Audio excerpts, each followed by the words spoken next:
Hi, എല്ലാവർക്കും നമസ്കാരം.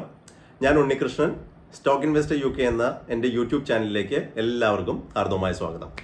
ഇന്ന് ജൂലൈ 21 ഞായറാഴ്ച. ഇന്ന് കുറച്ച് തിരക്കുള്ള ദിവസമായിരുന്നു. അത് കാരണം വീഡിയോ ചെയ്യാൻ കുറച്ച് ലേറ്റായി പോയി, ക്ഷമിക്കുക. അപ്പോൾ കഴിഞ്ഞ സൺഡേ ചെയ്ത വീഡിയോയിൽ രണ്ട് കാര്യങ്ങളാണ് പറഞ്ഞിട്ടുണ്ടായിരുന്നത്. ഒന്ന്, നിഫ്റ്റി ഞാൻ എക്സ്പെക്റ്റ് ചെയ്യുന്ന ഒരു റാലിയാണ്. 25,200 എൻ്റെ ടാർഗറ്റ് എന്ന് പറയുകയുണ്ടായി. അപ്പോൾ അതിനുശേഷം ഈ ആഴ്ച നിഫ്റ്റി ഏകദേശം 350 പോയിന്റിന്റെ റാലി രേഖപ്പെടുത്തിയിട്ട് 24,850 അടുത്തുവരെയൊക്കെ പോയി. അതിനുശേഷം ഫ്രൈഡേ ക്ലോസ് ചെയ്തിരുന്ന ആ സെയിം ലെവലിലാണ്. സൺഡേയിലത്തെ വീഡിയോയിൽ വേറെ ഒരു കാര്യം പറയുണ്ടായി.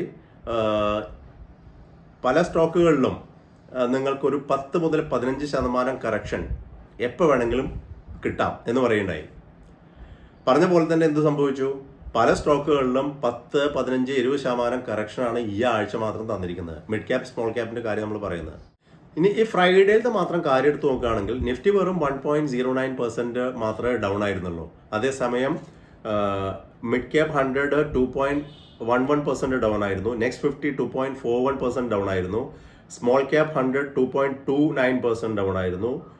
Mid cap 50 2.49%, small cap 50 2.42%, Nifty auto 2.4%, Nifty metal 3.95%, Nifty energy 2.71%, Nifty PSC 3.19%, Nifty micro cap 2.26%. അപ്പോൾ ഇത് ഫ്രൈഡേയിലത്തെ മാത്രം നെഗറ്റീവ് ഫിഗറാണ് പറയുന്നത്. ഒരു ഇൻഡെക്സ് പോലും ഫ്രൈഡേയിൽ പോസിറ്റീവായിട്ട് ക്ലോസ് ചെയ്തിട്ടില്ല. ഞാൻ അതാണ് ആ ഇൻഡെക്സിന്റെ സ്ക്രീൻഷോട്ട് നിങ്ങൾക്ക് കാണിച്ചിരുന്നത്. ഒരൊറ്റ ഇൻഡെക്സ് പോലും ഫ്രൈഡേയിൽ പോസിറ്റീവായിട്ട് ക്ലോസ് ചെയ്തിട്ടില്ല. ഇത് വളരെ സീരിയസ് ആയിട്ടുള്ള ഒരു ഇഷ്യൂ ആണ്. അപ്പോൾ ഇത് ഇനി അങ്ങോട്ട് മാർക്കറ്റിൽ എങ്ങനെയാണ് ഇമ്പാക്ട് ചെയ്യാൻ പോകുന്നതാണ് നമ്മൾ ഇന്നിവിടെ ഡിസ്കസ് ചെയ്യാൻ പോകുന്നത്. ബജറ്റിലുള്ള അനൗൺസ്മെന്റും ഈ സ്റ്റോക്കുകളുടെ പെർഫോമൻസും എങ്ങനെയാണ് മുന്നോട്ട് പോവുക എന്നാണ് നമ്മൾ ഡിസ്കസ് ചെയ്യാൻ പോകുന്നത്. അതിനു മുമ്പേ കഴിഞ്ഞ ആഴ്ച ഒരു വീഡിയോ സ്റ്റോക്ക് പറയുണ്ടായി. കഴിഞ്ഞ ആഴ്ച നമ്മൾ ഡിസ്കസ് ചെയ്ത സ്റ്റോക്കായിരുന്നു സുബ്രോസ്. നമ്മൾ ഡിസ്കസ് ചെയ്യുന്ന സമയത്ത് അത് ക്ലോസ് ചെയ്തിരുന്ന പ്രൈസ് ആയിരുന്നു 694 രൂപ. 694 ആകുമ്പോഴാണ് നമ്മൾ സ്റ്റോക്കിനെ കുറിച്ച് ഡിസ്കസ് ചെയ്തിരുന്നത്. ആ സ്റ്റോക്ക് ഓപ്പൺ ചെയ്ത് 690 അതിനുശേഷം കറക്റ്റ് ചെയ്ത് 640 വരെയൊക്കെ പോവുകയുണ്ടായി. 640 പോയതിനു ശേഷം ശക്തമായി ബൗൺസ് ചെയ്തിട്ട് ഫ്രൈഡേ എല്ലാ ഇൻഡെക്സുകളും ഒരുവിധം എല്ലാ സ്റ്റോക്കുകളും വളരെ ഹെവി ആയിട്ട് ഡൗൺഫോൾ ചെയ്ത സമയത്ത് സുബ്രോസ് കുതിച്ച് മുകളിൽ കയറിയിട്ട് 696 ക്ലോസ് ചെയ്തിരിക്കുന്നത്. ഈവൻ നിങ്ങൾക്കൊക്കെ ആരെങ്കിലും ആ സ്റ്റോക്ക് സ്റ്റഡി ചെയ്ത് വാങ്ങിച്ചിട്ടുണ്ടെങ്കിൽ തീർച്ചയായിട്ടും 690 താഴെയായിരിക്കും നിങ്ങൾക്ക് കിട്ടിയിട്ടുണ്ടാവും. അപ്പോൾ ഈ സ്റ്റോക്ക് പിക്ക് നിങ്ങൾക്ക് ഇഷ്ടമായിട്ടുണ്ടെങ്കിൽ തീർച്ചയായിട്ടും ഒരു ലൈക്ക് പ്രതീക്ഷിക്കുന്നു. ആ ലൈക്ക് ഇപ്പോൾ തന്നെ അങ്ങോട്ട് തന്നോളൂ.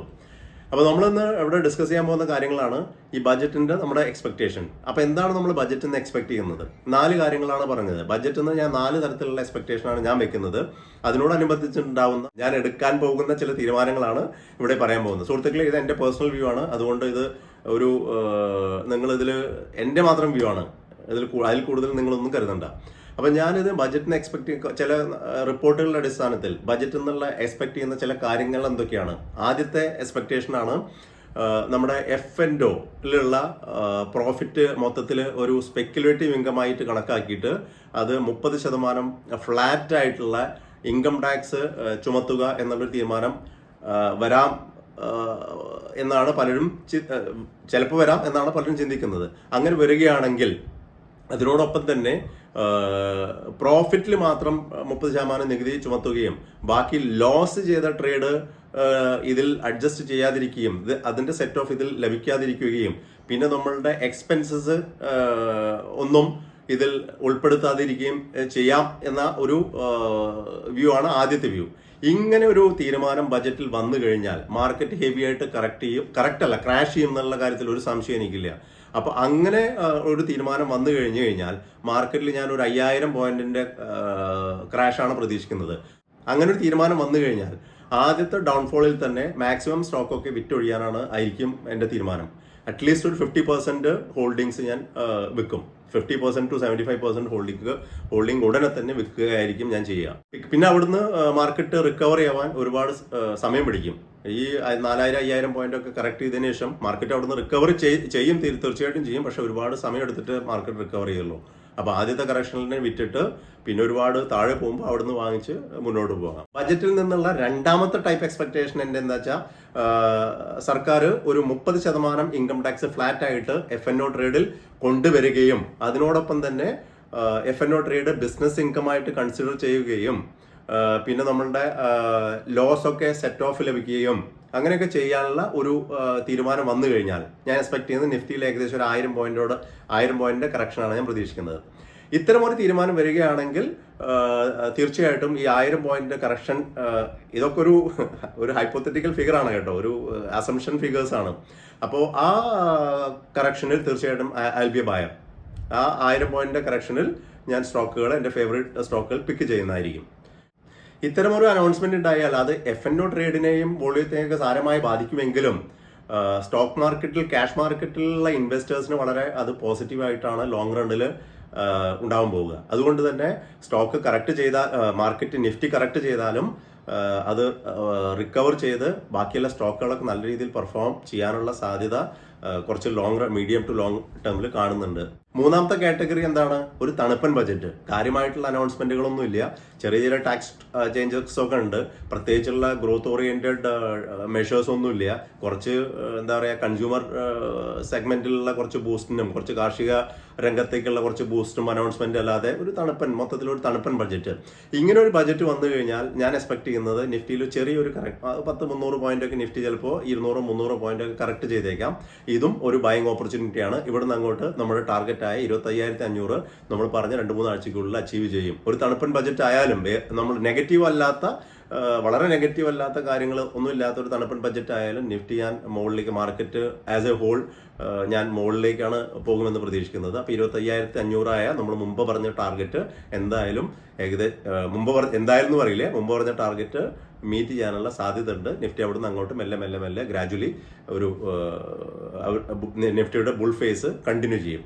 നാലാമത്തെ കാറ്റഗറി എന്താ? ഒരു ഗ്രോത്ത് ഓറിയന്റഡ് ബജറ്റ്. ഈ പറഞ്ഞ നെഗറ്റീവ് ഷോക്കുകളൊന്നുമില്ല, അതുകൂടാതെ ഒരുപാട് ഗ്രോത്ത് മെഷേഴ്സ് ഒക്കെ ഉണ്ട്. ഇങ്ങനത്തെ ഒരു ബജറ്റാണ് പ്രസന്റ് ചെയ്യുന്നതെങ്കിൽ ഞാൻ നിഫ്റ്റിയിൽ ഒരു 1000 പോയിന്റിന്റെ ഇമ്മീഡിയറ്റ് റാലിയാണ് ഞാൻ എക്സ്പെക്ട് ചെയ്യുന്നത്. അതുകൂടാതെ നിഫ്റ്റി ഓഗസ്റ്റിൽ തന്നെ 26,000 ടച്ച് ചെയ്യുമെന്നാണ് ഞാൻ പ്രതീക്ഷിക്കുന്നത്. അവിടുന്ന് അങ്ങോട്ട് നിഫ്റ്റി റാലി രേഖപ്പെടുത്തി ഒരുപാട് ഉയരങ്ങളിലേക്ക് പോകാനുള്ള സാധ്യത ഉണ്ട്. അപ്പോൾ ഇതാണ് എൻ്റെ 4 തരത്തിലുള്ള എക്സ്പെക്ടേഷൻ. സ്റ്റോക്ക് മാർക്കറ്റിൽ സക്സസ്ഫുൾ ഇൻവെസ്റ്ററും ട്രേഡറും ആകണമെങ്കിൽ നിങ്ങൾക്ക് 3 തരത്തിലുള്ള അനാലിസിസ് ചെയ്യേണ്ടതാണ്. ഒന്ന് ഫണ്ടമെന്റൽ അനാലിസിസ്, 2 ടെക്നിക്കൽ അനാലിസിസ്, മൂന്നാമത്തേതാണ് സൈക്കോളജിക്കൽ അനാലിസിസ്. ഇപ്പൊ ഞാൻ പറഞ്ഞത് ഈ നിഫ്റ്റിയെ, ഈ budget expectation complete psychological analysis ആയിരുന്നു. ഞാൻ സൈക്കോളജിസ്റ്റ് ഒന്നുമല്ല, എൻ്റെ ഒരു ജസ്റ്റ് ഒരു അസംഷൻസ് മാത്രമാണ്. അപ്പോൾ ഇന്ന് നമ്മളിവിടെ പറയാൻ പോകുന്ന സ്റ്റോക്ക് ഒരു ലൂബ്രിക്കൻ സ്റ്റോക്കാണ്. വളരെ ചുരുക്കത്തിലേ പറയുന്നുള്ളൂ.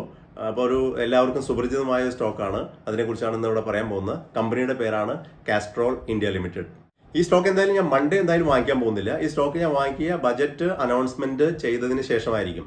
അപ്പോൾ ആദ്യത്തെ ടൈപ്പാണ് ബജറ്റിലുള്ള അനൗൺസ്മെന്റ് എങ്കിൽ ഈ സ്റ്റോക്ക് എന്തായാലും വാങ്ങിക്കില്ല. രണ്ടാമത്തെ ടൈപ്പ് അനൗൺസ്മെന്റ് ആണെങ്കിൽ ഈ സ്റ്റോക്ക് ഇപ്പോൾ ക്ലോസ് ചെയ്തിരിക്കുന്നത് 247 അപ്പോൾ എനിക്ക് തോന്നുന്നത് നിഫ്റ്റി 1000 പോയിന്റ് ഒക്കെ കറക്റ്റ് ചെയ്യുകയാണെങ്കിൽ 210 സ്റ്റോക്ക് കിട്ടാവുന്നതാണ്. അപ്പോൾ 210 കിട്ടിക്കഴിഞ്ഞാൽ ഈ സ്റ്റോക്കിൽ ഞാൻ എൻട്രി എടുക്കും.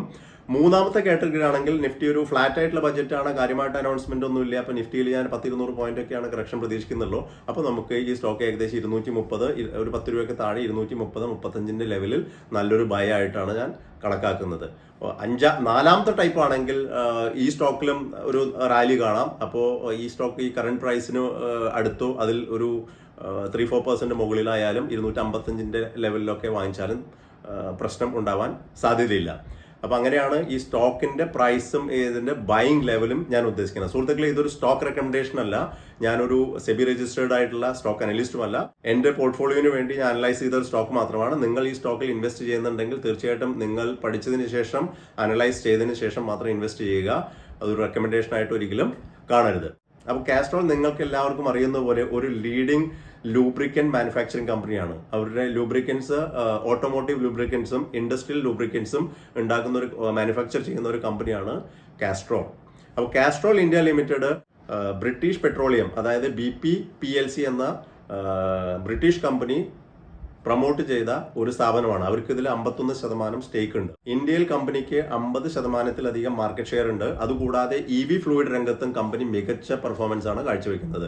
അപ്പോൾ മൊത്തത്തിൽ കമ്പനിയുടെ പെർഫോമൻസ് ഒക്കെ വളരെ നല്ല രീതിയിലാണ് ഇപ്പോൾ പോയിക്കൊണ്ടിരിക്കുന്നത്. അതുകൂടാതെ കഴിഞ്ഞ കുറേ വർഷങ്ങളായിട്ട് കമ്പനി അണ്ടർ പെർഫോം ചെയ്ത ഒരു കമ്പനിയാണ്, സ്റ്റോക്കാണ്. അപ്പോൾ ഈ സ്റ്റോക്കിൽ നല്ലൊരു അപ്സൈഡ് മൂവ്മെന്റ് ഞാൻ പ്രതീക്ഷിക്കുന്നുണ്ട്. അപ്പോൾ ഈ സ്റ്റോക്കിന്റെ കുറച്ച് ഡീറ്റെയിൽസ് ഒക്കെ നമുക്ക് നോക്കിക്കാണാം. ഇതിന്റെ മാർക്കറ്റ് ക്യാപിറ്റലൈസേഷൻ ആണ് 24,425 കോടി. കറന്റ് പ്രൈസ് ആണ് 247 രൂപ. ഇയർലി ഹൈ ആണ് 278, yearly low 132. Dividend yield company 3.04% dividend yield തരുന്നുണ്ട്. കമ്പനിയുടെ കറന്റ് സ്റ്റോക്കിന്റെ കറന്റ് PE ആണ് 27.8, sector PE 41.4, ROCE 56.7, ROE 42.5, face value 5 ആണ്, EPS 8.74 ആണ്, ഡെറ്റ് ഓൾമോസ്റ്റ് 0 ആണ്. പ്രൊമോട്ടർ ഹോൾഡിംഗ് 51%, മുന്നേ പറഞ്ഞ പോലെ. FI holding 9.98%, DI domestic institutions 16.1%. Pledge ഒന്നുമില്ല. പക്ഷേ ഇതിൽ PG റേഷ്യോ കുറച്ച് അധികമാണ്, 7.38 ആണ്, അതൊരു നെഗറ്റീവ് ആണ്. അപ്പോൾ ഇത്രയൊക്കെയാണ് കമ്പനിയുടെ ഫിനാൻഷ്യൽ ഡീറ്റെയിൽസ്. അപ്പോൾ ഈ സ്റ്റോക്ക് ഞാൻ എന്തായാലും മുന്നത്തെ പറഞ്ഞ ലെവലിലൊക്കെയാണ് വാങ്ങിക്കാനായിട്ട് ഉദ്ദേശിക്കുന്നത്. വീണ്ടും പറയുകയാണ്, ഇത് സ്റ്റോക്ക് റെക്കമെൻഡേഷൻ അല്ല. ഇന്നത്തേക്ക് ഇത്ര മാത്രം. വീഡിയോ ഇഷ്ടപ്പെട്ടാൽ ലൈക്ക് ചെയ്യുക, കമന്റ് ചെയ്യുക, സുഹൃത്തുക്കൾക്ക് ഷെയർ ചെയ്ത് കൊടുക്കുക. ആദ്യമായിട്ടാണ് നിങ്ങൾ എൻ്റെ ചാനൽ കാണുന്നതെങ്കിൽ സബ്സ്ക്രൈബ് ചെയ്യുക. താങ്ക്